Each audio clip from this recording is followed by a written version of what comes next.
Thank you for watching Ebony Ladies in the DR. I'm your host, Bridget. Bienvenidos a mi canal. Gracias por mirar. A lot of subscribers have been visiting Punta Cana this summer. So hello, shout out to all my subscribers that I've gotten to meet over the last couple of months.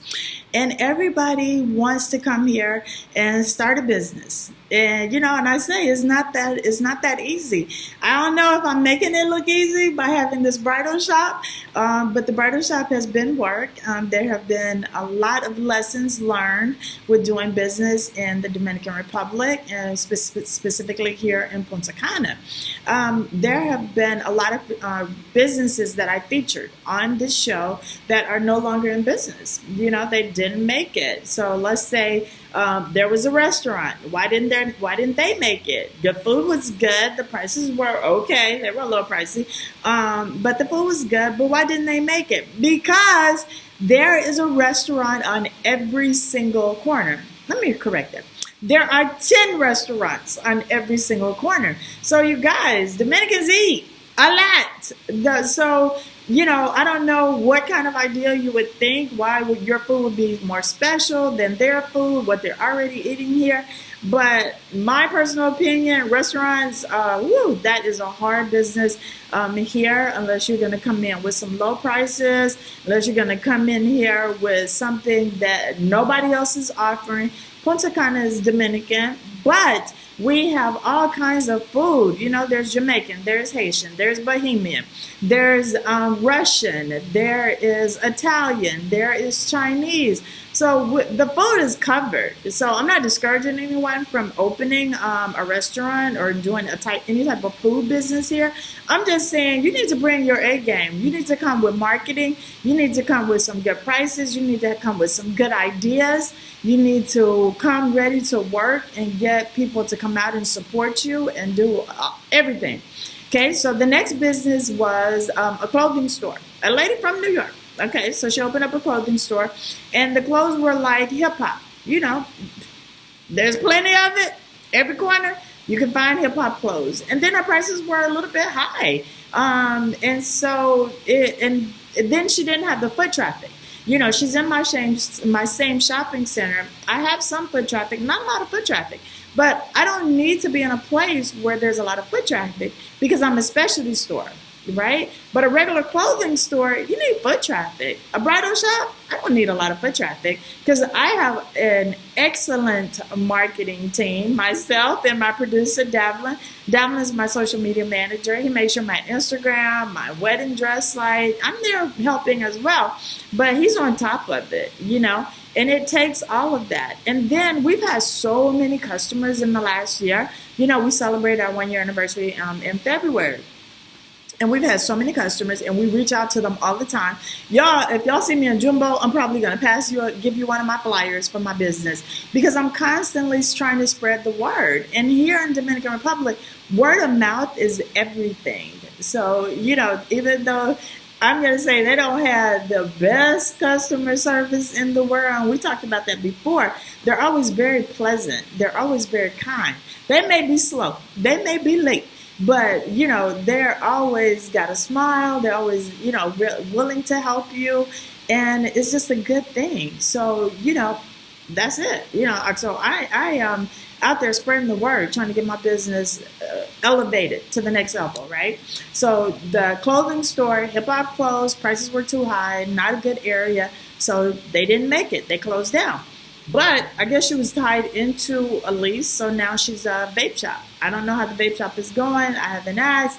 The doors are open, So if one thing doesn't work, try something else. If that's your goal, is to be a business owner here in Punta Cana. Okay, so then we had the daiquiri spot. The daiquiri spot is closed down. Why didn't that work? I'm not going to say it didn't work because it wasn't a great idea, because it's an excellent idea, excellent location. I just don't think the owners were 100% committed to doing it, period. So not to say, somebody else wants to swoop in and open up a daiquiri bar on the beach, that might work. But guys, what you have to think about when coming to Punta Cana, you got to think, what do they need here?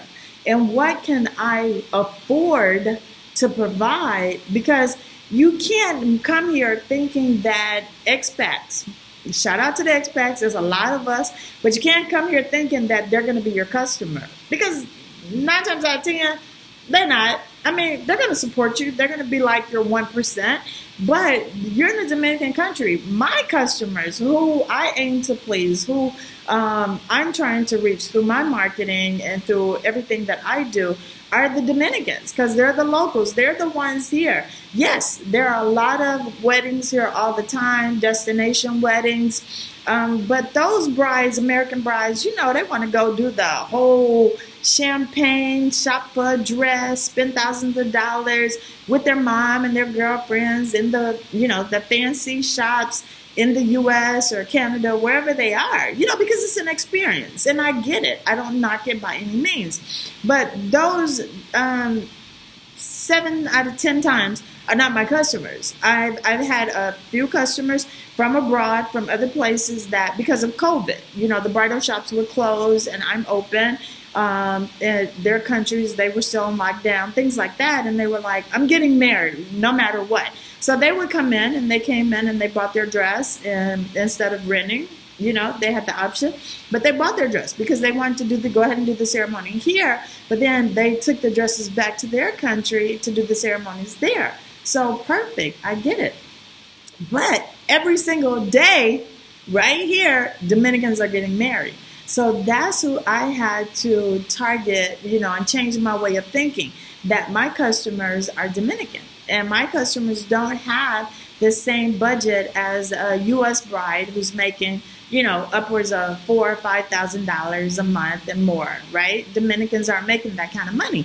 So I couldn't very well have $1,000 dresses in my shop and offer, $400 or $500 rentals when they don't make that. So I've had to learn, and I've cut my prices. So I do things within the budget. Their budget is just like my hours. I do things within the scope of who my clientele is. And my clientele are Dominicans, Dominican brides, Dominican grooms. And so that's who I had to tailor everything to. Prices, hours, inventory. And I don't know if I told y'all, but Dominican brides are all Christians. I think I might have told y'all that. So when I opened up, I didn't know that ivory, I have a rack of ivory dresses. They are being rented. They are being sold, but not at the pace that I would like, because Dominican brides come in and they want the bright, bright, bright white dresses. I don't care if they got kids. I don't care if this is second marriage.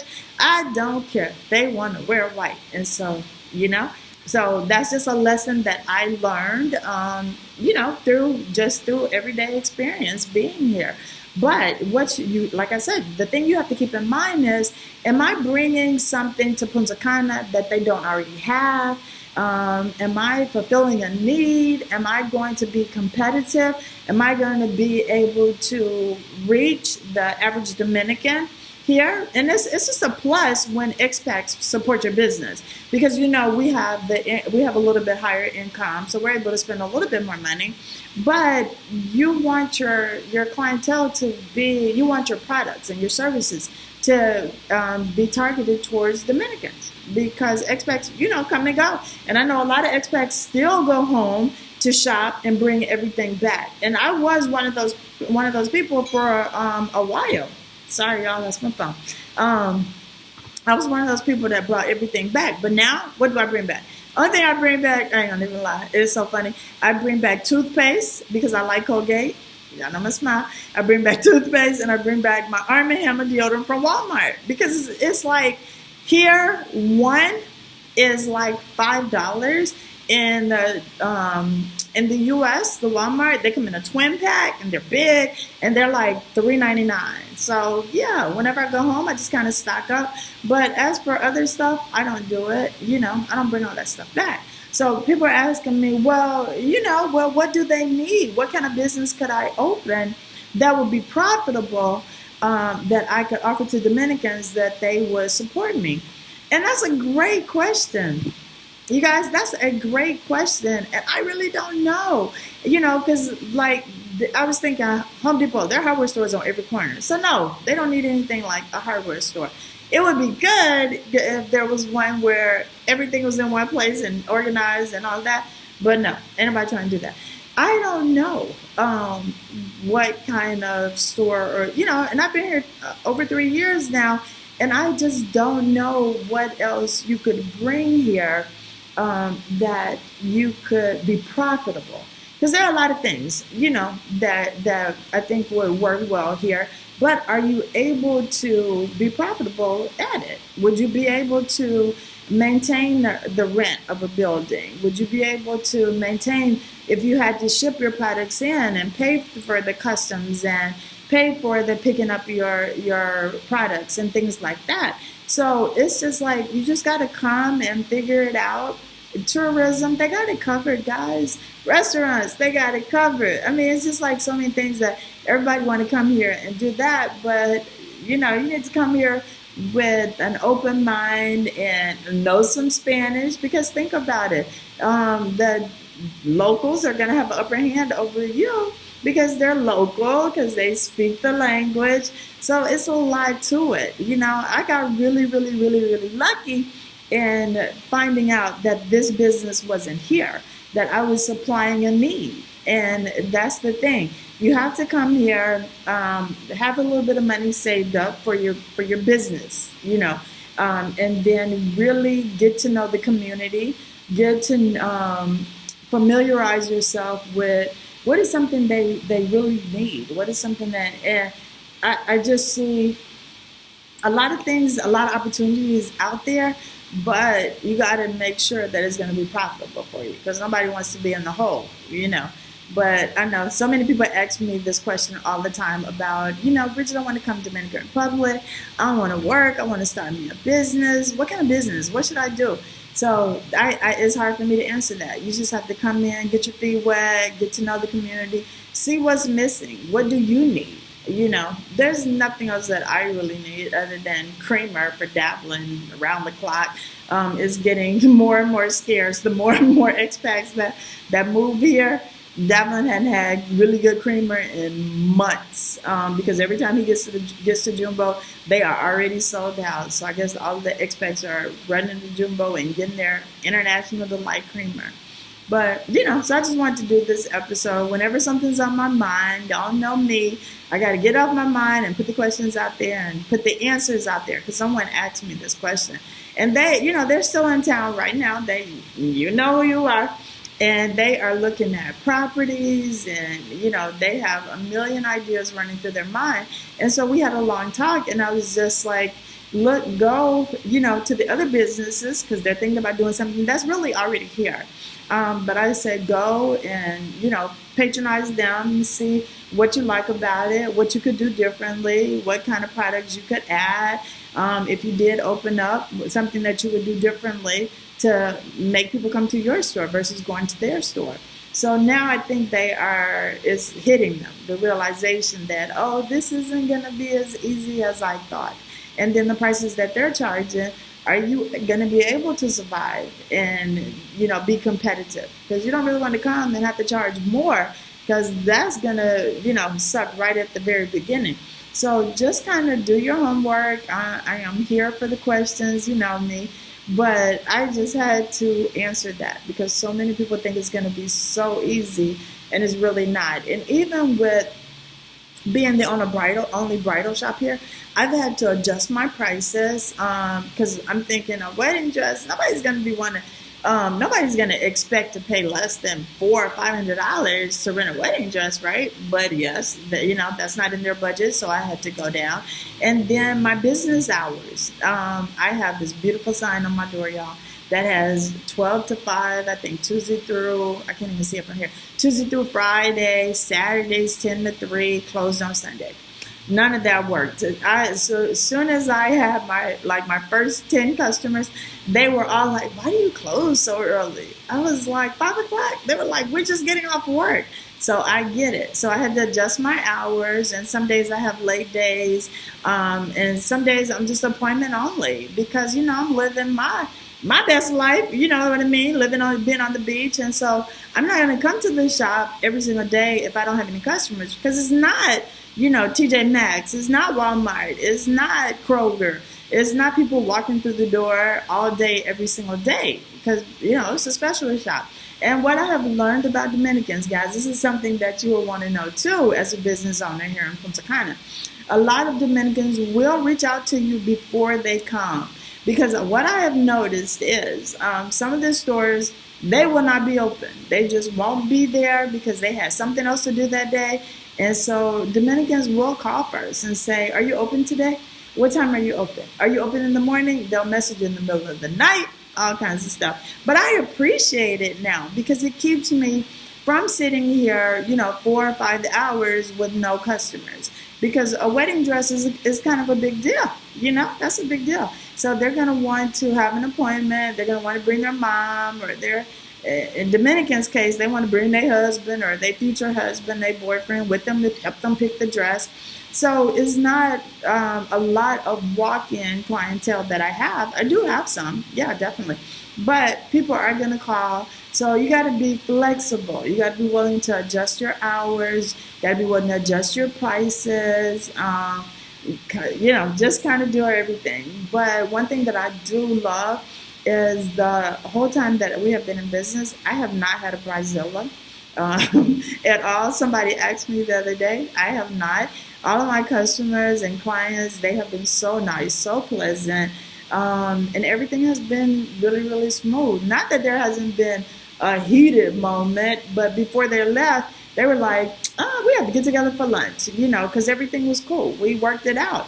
And it was misunderstandings are going to happen, but it's all in how you handle it, and I feel like a customer for life. I feel like if they get a divorce, both of them would still come back here again, and he would get another tuxedo, she would get another dress, because that relationship is good, and that's the thing. That's the really big difference about doing business here for me versus doing business in the United States. Because y'all know, I don't know if y'all know, but I had several businesses. But before we left Houston, our last business was a food truck for dogs. We were the only food truck for dogs. Y'all know I like to find the missing spot and fill it.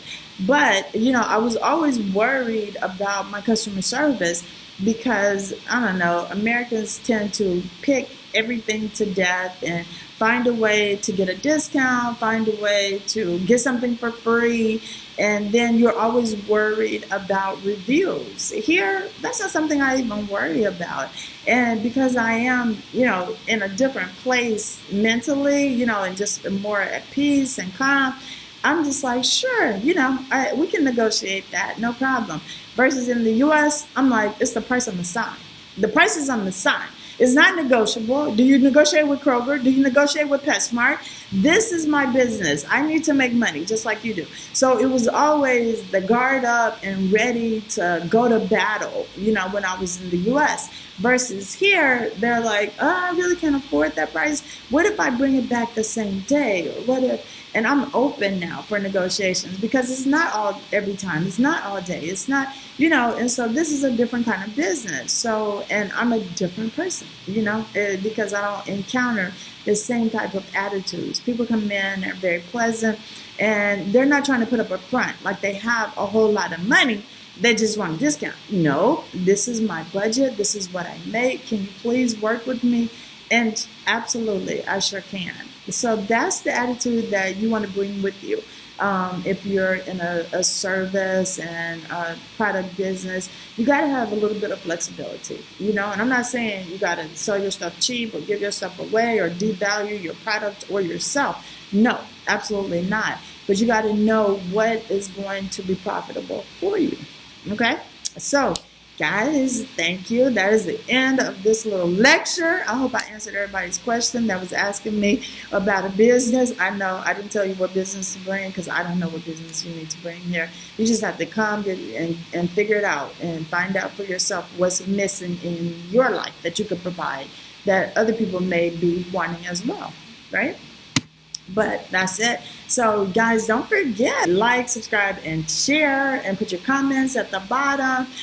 We air every Thursday, 9 p.m. Eastern Standard Time. There's been some really cool shows that have been airing lately, and I appreciate all of your comments and everything that you have been saying. I appreciate all the support for this channel. I hope it's helping people who are trying to make a decision to move abroad, move where they be it Punta Cana, Dominican Republic, or another country. The information is still going to be valuable to you. So just do it. Just go. Stop putting it off. Life is short. Life is good. And life is really good. Life is good. But thank you all for watching. I am signing off now. If you have a topic that you want me to cover, just put it in the comment section. I will get it done as soon as I can. So I'll talk to you all soon. Have a good one.